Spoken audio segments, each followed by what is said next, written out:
ఒక వార్త నడుస్తుంది. భారతీయ జనతా పార్టీకి ప్రెసిడెంట్ ఎవరు కావాలి, కేంద్రం నుంచి ఒక సిగ్నల్ వచ్చిందని ఆ విధంగా ఒక వార్త అయితే నడుస్తుంది.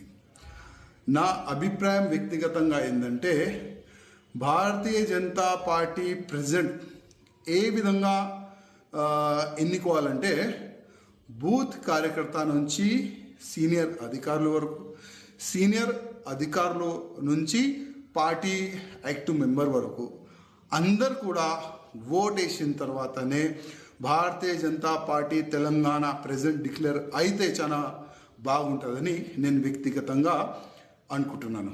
ఎందుకంటే గతంలో చాలా వరకు ఏ విధంగా వార్తలు నడిచిందంటే, ఇది నా మనిషి, ఇది నీ మనిషి, ఈ నా మనిషి నీ మనిషి వల్ల పార్టీ సర్వనాశనం అయింది.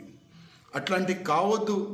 తెలంగాణలో భారతీయ జనతా పార్టీ ప్రభుత్వం రావాలంటే భారతీయ జనతా పార్టీ బూత్ కార్యకర్త మంచి ప్రెసిడెంట్ కావాలని నేను వ్యక్తిగతంగా అనుకుంటున్నాను. ఎందుకంటే చాలా వరకు కింద స్థాయి కార్యకర్తల మధ్యలో మేము ఉంటాం.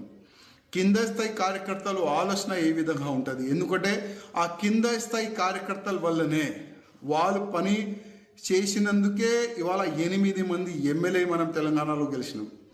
ఆ కింద స్థాయి కార్యకర్తలు బూత్ కార్యకర్తలు పని చేసినందుకే 8 మంది ఎంపీలు కూడా గెలిచినాము. అందుకోసం ఆ కింద స్థాయి కార్యకర్త నుంచి పై అధికారి వరకు మా ప్రెసిడెంట్ ఈ విధంగా ఉండాలి, మేము ఈయనకి ఓటు వేస్తాం, ఆ విధంగా ఒక ప్రొసీజర్ జరిగితే చాలా మంచిగా ఉంటుందని నేను వ్యక్తిగతంగా